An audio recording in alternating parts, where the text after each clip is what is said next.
मेरे प्यारे बच्चों, नमस्कार आप सभी को। क्या हाल है भाई आप सभी के?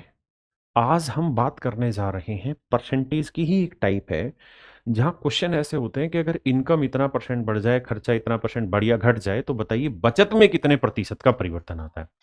तो आइए मेरे प्यारे बच्चों, इसी टाइप के सवालों को यहाँ करना स्टार्ट करते हैं। देखिए, जब ऐसे सवाल होंगे ना जहाँ इनकम, एक्सपेंडिचर और सेविंग होगी, इनकम, एक्सपेंडिचर और सेविंग होगा, तो इन सवालों को करने के तीन तरीके हैं।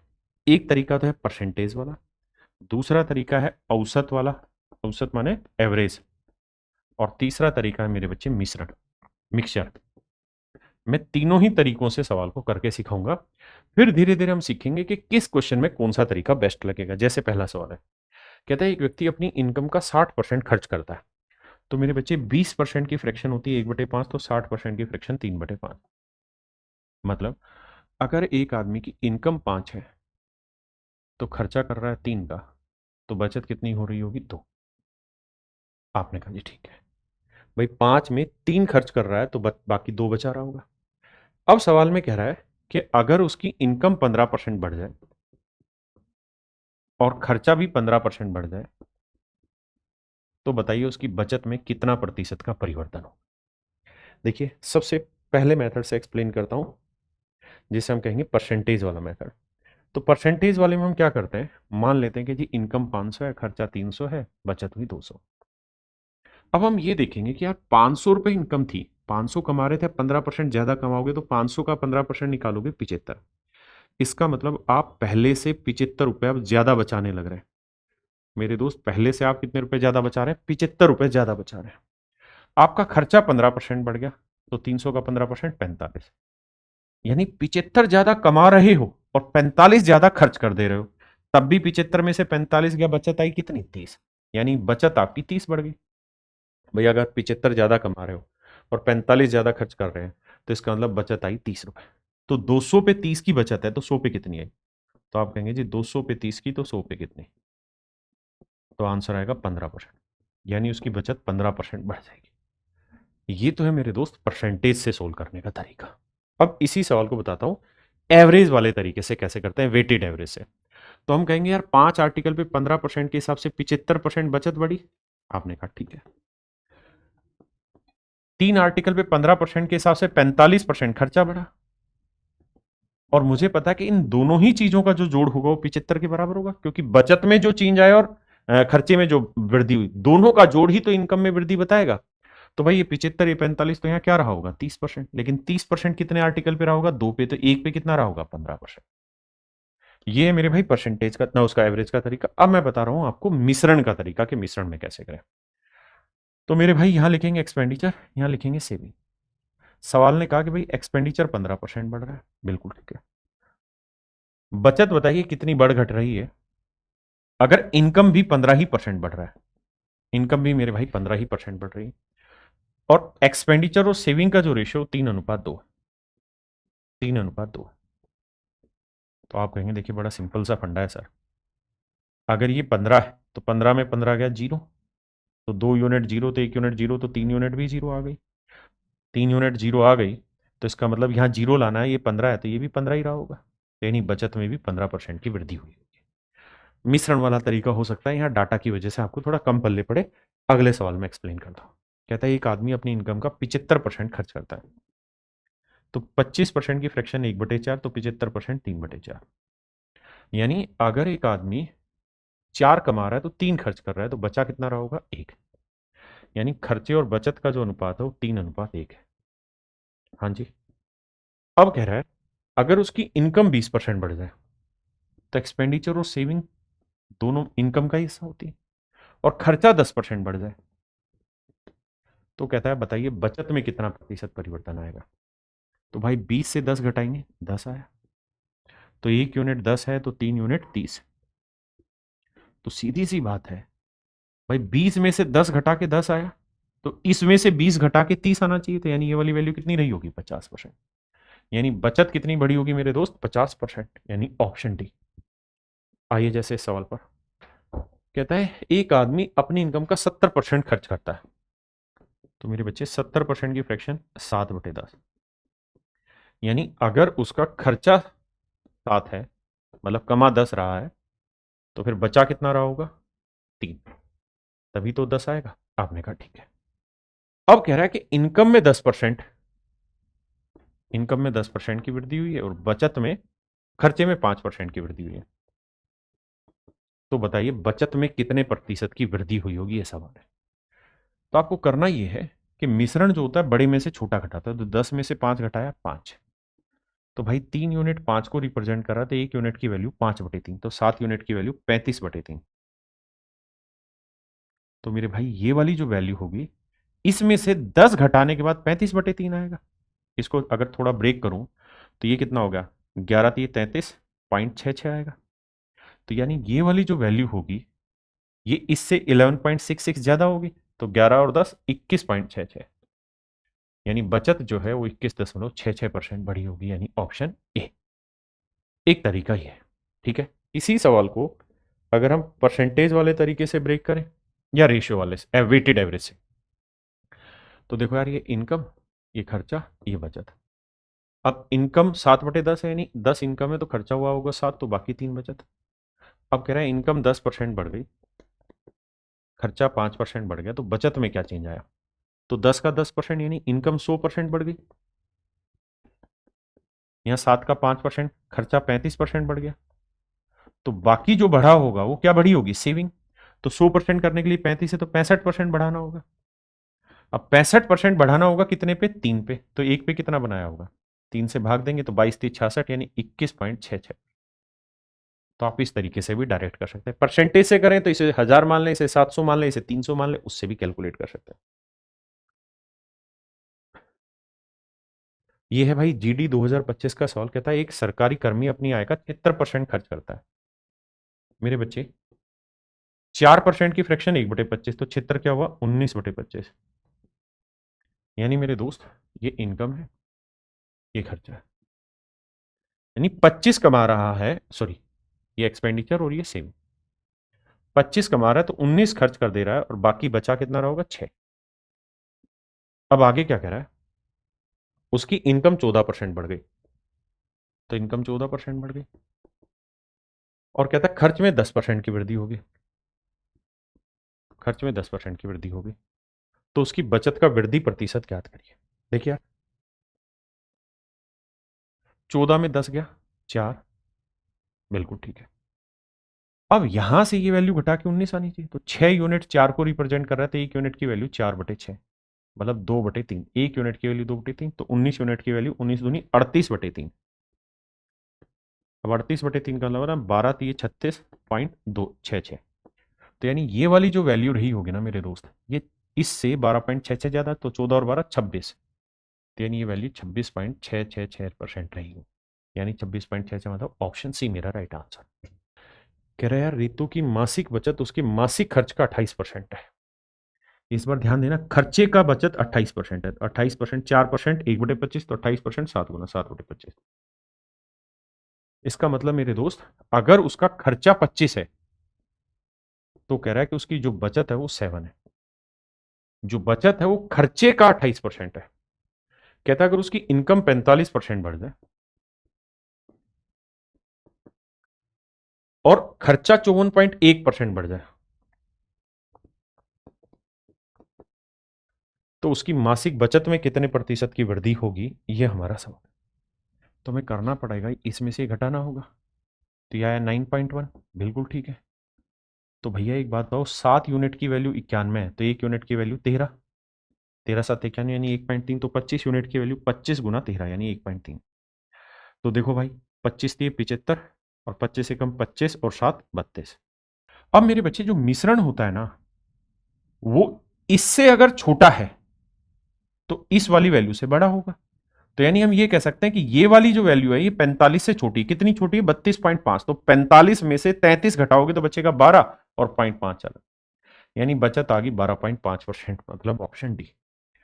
यानी मिश्रण ऐसे सवालों में ज्यादा आसान पड़ता है बजाय कि वेटेड एवरेज के, क्योंकि वेटेड एवरेज में 54.1 को गुना करोगे 25 और 7 32 को, तो थोड़ा बड़ा होता चला जाएगा कैलकुलेशन, समझे भाई। ये है एनटीपीसी 2025 का सवाल, कहता है सुधा का व्यय उसकी बचत से 175% अधिक है। तो भाई 25% की फ्रैक्शन 1/4, 175 हुआ 7×7/4, कह रहा है उसका जो खर्चा है उसकी बचत से, उसका खर्चा उसकी बचत से 175% ज्यादा है।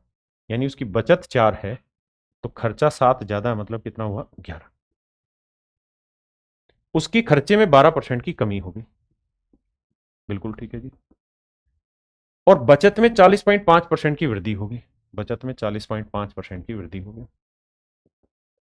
तो बताइए उसकी आय में कितने प्रतिशत की वृद्धि या कमी होगी, मतलब उसकी इनकम में क्या चेंज होगा। यह सवाल है एनटीपीसी 2025 का। देखिए यार, इस सवाल को है ना हम मिश्रण से भी ब्रेक कर सकते हैं और इस सवाल को वेटेड एवरेज से भी ब्रेक कर सकते हैं। जब भी मिश्रण की वैल्यू पूछी जाए ना, यानी इस चीज की वैल्यू अगर पूछी जाए, तो वो हमेशा ही वेटेड एवरेज वाले मेथड से आसानी से होगा। वेटेड एवरेज कैसे, हमें यह समझना चाहिए कि भैया ये वाली वैल्यू 11 है और ये वाली वैल्यू 4 है। तो देखिए सोल्व करते हैं। 11 को -12 से करेंगे -132 आया, और 4 को इससे करेंगे तो 4 5 20, 162 आया। तो 162 और 32, आप कहेंगे जी अभी भी 30 का इंक्रीज आ रहा है। 30% का इंक्रीज आ रहा है कितनों पे, क्योंकि इनकम तो 11 और 4 15 बनी ना, 15 पे। तो भाई 15 पे 30% का इंक्रीज, इसका मतलब इनकम 2% बढ़ेगी। इनकम 2% बढ़ेगी। जब भी मिश्रण वाली वैल्यू पूछी जाए, यानी ये वाली वैल्यू पूछी जा रही है, तो वहां वेटेड एवरेज वाला मेथड लगाइए, ज्यादा आसानी से ब्रेक करेगा। अब अगर आप मिश्रण लगाना चाह रहे हैं तो आपको क्या करना होगा, इनका डिफरेंस लेना होगा। तो ये 40.5 और ये -12, तो माइनस माइनस प्लस 12 जोड़ेंगे तो ये आएगा 52.5। तो भाई 52.5 को 11:4 में बांटेंगे तो 11 और 4 15, 15 में बांटेंगे तो 15 यूनिट करेंगे तो 15 3 45 और 15 5 75, तो 1 यूनिट की वैल्यू 3.5 है। तो मेरे दोस्त 4 यूनिट की वैल्यू कितनी, 4 गुना 3.5, 4 5 20, 4 3 12 और 2 14, तो ये वाली वैल्यू आई मेरे दोस्त 14। अब हमें ये समझना होगा कि जो ये मिश्रण है ना, ये जो मिश्रण है, ये मिश्रण इससे छोटा होगा तो इससे बड़ा होगा, इस वाले से कितना बड़ा होगा 14, तो यानी इसमें से माइनस करेंगे -12 तो 14 आना चाहिए, मतलब ये कितना रहा होगा 2%। तभी तो 2 में से माइनस करेंगे -12, 14%। तो हम कर ऐसे भी सकते हैं, लेकिन जब भी मिश्रण वाली चीज, बीच वाली चीज निकालनी हो ना, तो हमेशा ही वेटेड एवरेज वाला मेथड लगाना वो बेस्ट मेथड रहेगा कैलकुलेशन वाइज। ये भाई एनटीपीसी अंडर ग्रेजुएट 2025 का सवाल। सवाल में क्या करा है, the expenditure of a man is 70% of his income. कहते हैं एक आदमी का जो खर्चा है वो उसकी इनकम का 70% है। बाबू 70% का जो फ्रैक्शन है, दिस इज 7/10। मतलब हम ये बात कह सकते हैं कि जो उसका खर्चा अगर 7 है तो इनकम 10 है, तो बाकी बचत रही होगी 3। आपने कहा बिल्कुल ठीक है। अब यहां से थोड़ा चेंज किया उसने सवाल में, पहली बार नया सवाल दे दिया। कहता है his income will successively increase by 20% and 50%। कहता है उसकी आय में 20% और 50% की दो क्रमिक वृद्धि होती है। देखिए दोस्त, 20% और 50% का इंक्रीज है तो फार्मूला होगा x plus Y plus X into Y by 100। तो जब इसे सोल्व करोगे तो 20 और 50 70 और 10 ही आ जाएगा, यानी 80।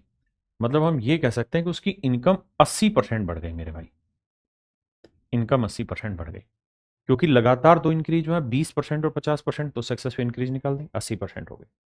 और उसका नया खर्च पिछले खर्च से कितना परसेंट अधिक हो गया, हमें बताना, अधिक या कम, ताकि उसकी नई बचत पिछली बचत का 2.5 गुनी हो गई। 2.5 गुनी का होने का मतलब कि अगर 1 थी तो अब ये 2.5 हो गई, यानी बचत पहले 1 थी तो अब 2.5 हो गई, तो 2.5 होगी तो कितनी बड़ी होगी, 1.5। तो 1.5 अगर बढ़ी है 1 पे तो मतलब 150%, यानी हम कह सकते हैं सर बचत में 150% का इंक्रीज हुआ है। बहुत है आसान है, 150 में 80 गया 70, भाई 7 यूनिट 70, 1 यूनिट 10, तो 3 यूनिट 30। तो मेरे भाई ये वाली जो वैल्यू रही होगी 80 से 30 कम रही होगी, यानी 50%।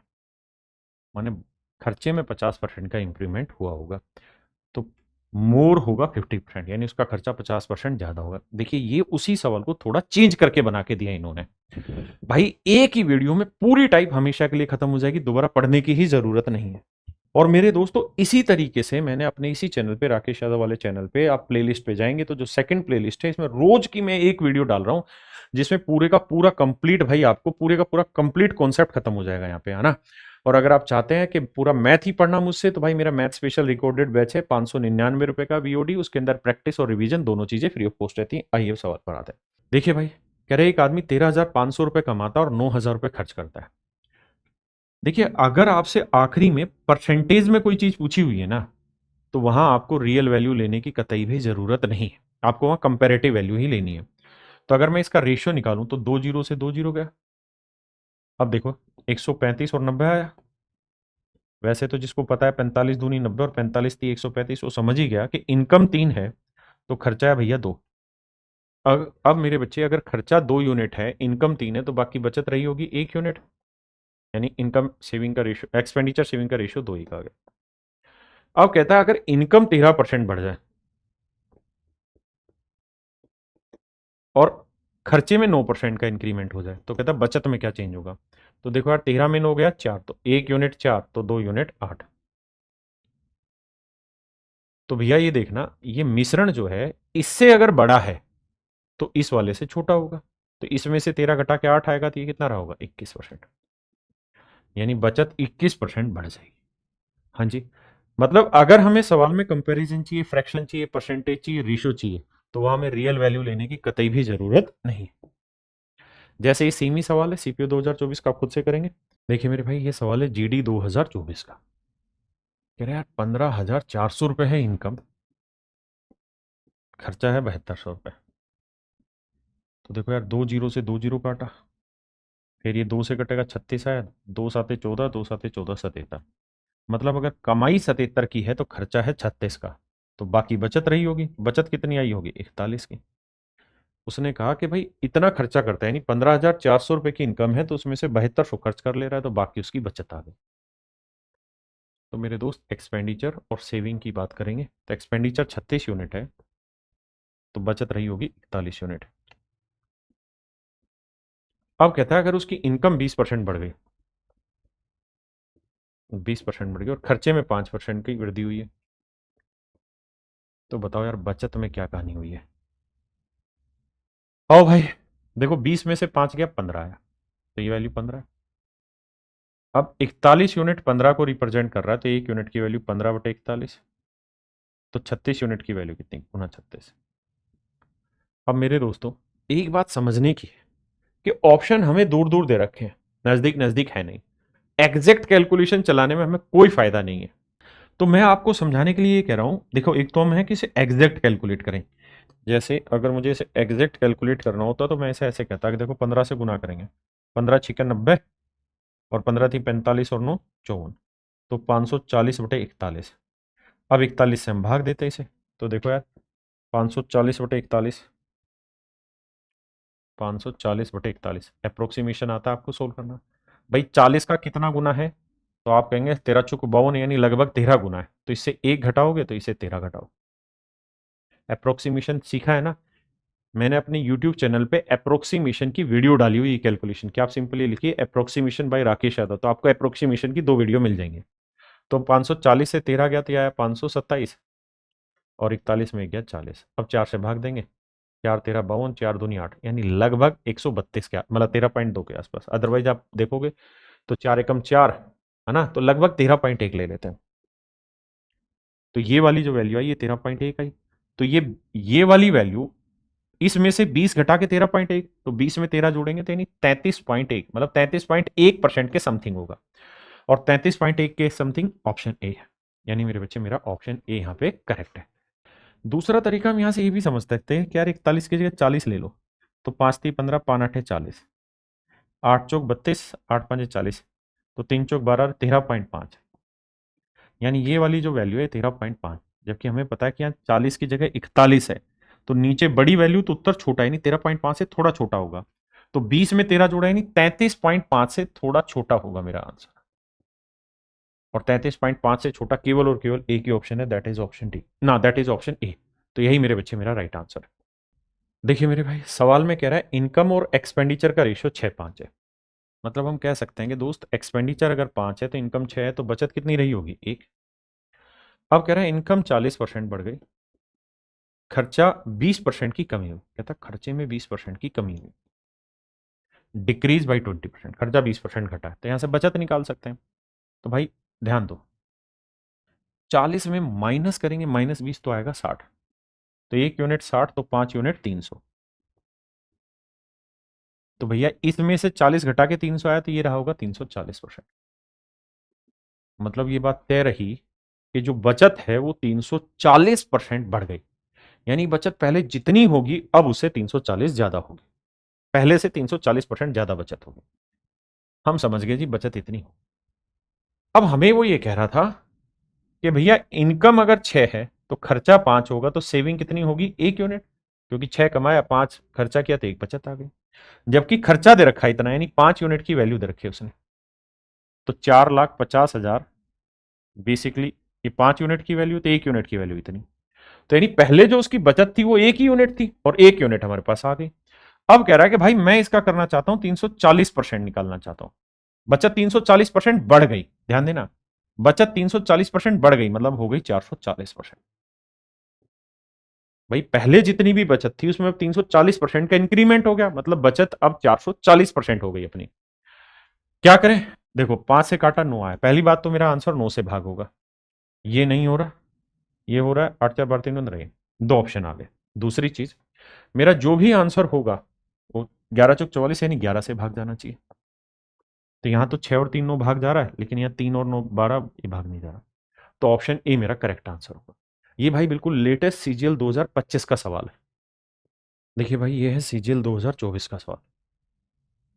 कह रहा है 20,000 रुपए कमाता था, 16,000 रुपए भाई खर्च कर देता था, तो उसकी बचत कितनी आई 4,000।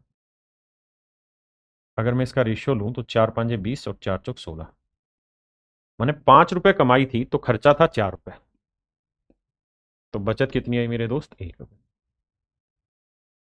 अब कह रहा है अगर उसकी इनकम 10% बढ़ गई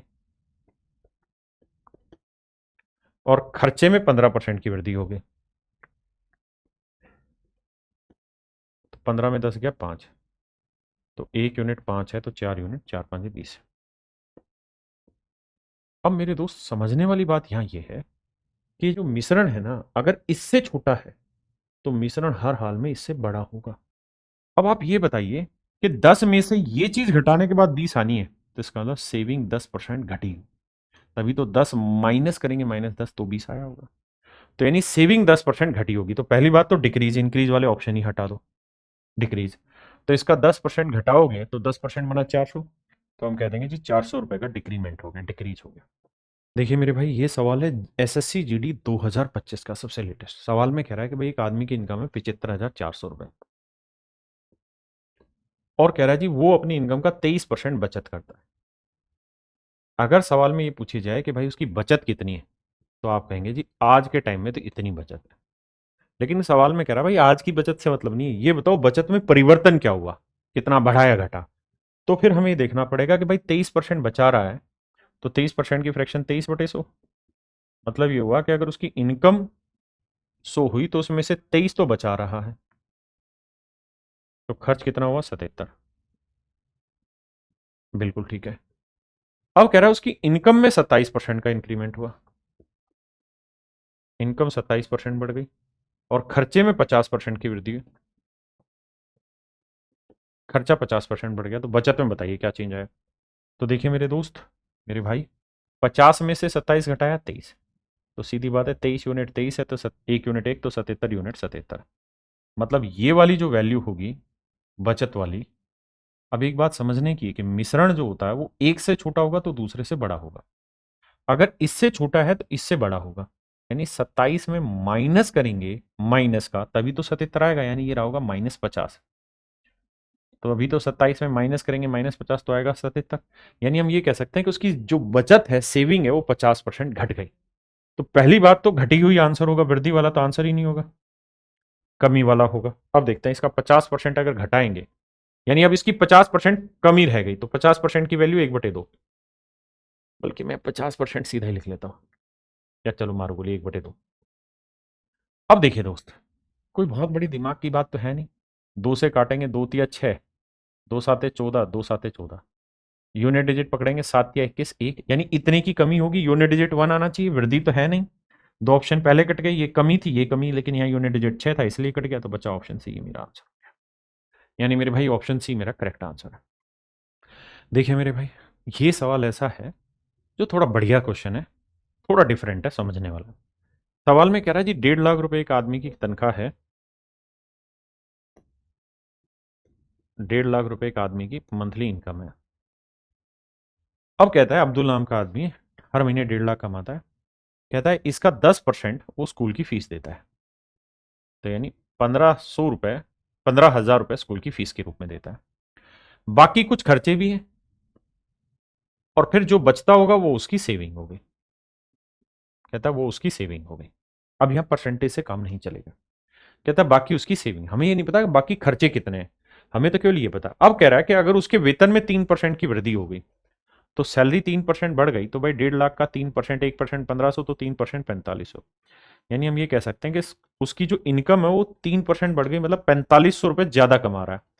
और खर्चा कहता है 5% बढ़ गया, तो 1500 का 5% निकालेंगे, 15,000 का 5%, तो मेरे भाई ये आया 750। तो हम ये कह देंगे जी उसका जो खर्चा है ना, स्कूल की फीस पे जो खर्चा हो रहा है वो 750 रुपए बढ़ गया। तो मेरे भाई एक बात हो, 4500 रुपए उसकी ज्यादा कमाई है और स्कूल की फीस पे 750 ज्यादा दे रहा है, तो बचा कितना? तो आप कहेंगे 3750 रुपए। तो ये 3750 रुपए उसके पास फालतू बच गया और कह रहा है खर्चा अभी भी उतना ही जितना पहले था बाकी चीजों पे। तो जो 3750 रुपए अब एक्स्ट्रा बच रहे हैं वो क्या हो गया? उसकी सेविंग बढ़ाएंगे। तो ये पूछ रहा है कि क्या होगा, तो भाई इंक्रीज होगा उसकी सेविंग में 3750 में। ये सवाल उससे थोड़ा डिफरेंट है। तो मेरे प्यारे बच्चों, कैसा लगा आपको ये लेक्चर? उम्मीद है बढ़िया लगा होगा, मजा आया होगा। तो भाई इस वीडियो को लाइक करिए और शेयर भी करिए। Thank you. अगर आप कोई भी तैयारी करना चाहते हैं किसी भी कॉम्पिटेटिव एग्जाम की, चाहे रेलवे हो, एसएससी हो, यूपी की कोई भी स्टेट एग्जाम की तैयारी करना चाहते हैं या सीसेट की, तो मेरे भाई ये हमारा नया बैच आ गया है, एसएससी प्रथम फाउंडेशन बैच। ये किसी भी कॉम्पिटेटिव एग्जाम के लिए हेल्पफुल होगा क्योंकि इसकी फीस मात्र 999 रुपए है। और मेरे भाई इसमें मैथ 2 टीचर पढ़ा रहे हैं, मैं और अभिनय सर। इंग्लिश 2 टीचर पढ़ा रहे हैं, जयदीप सर और गोपाल सर। रीजनिंग 2 टीचर पढ़ा रहे हैं, अभिषेक सर ना सॉरी अरुण सर और पीयूष वाशने सर। और जीएस की पूरी टीम है। कैरियरल ऐप पर यह बैच आ चुका है। इस बैच की फीस 999 रुपए, हर महीने के पहले सप्ताह में बैच आता है और इसी बैच में बिल्कुल फ्री ऑफ कॉस्ट आपको दिया जाता है कंप्लीट रिवीजन बैच और फ्री ऑफ कॉस्ट आपको प्रोवाइड किया जाता है कंप्लीट प्रैक्टिस बैच। तो मेरे बच्चे दोनों बैचेस भी आपको इसी के साथ दिए जाते हैं।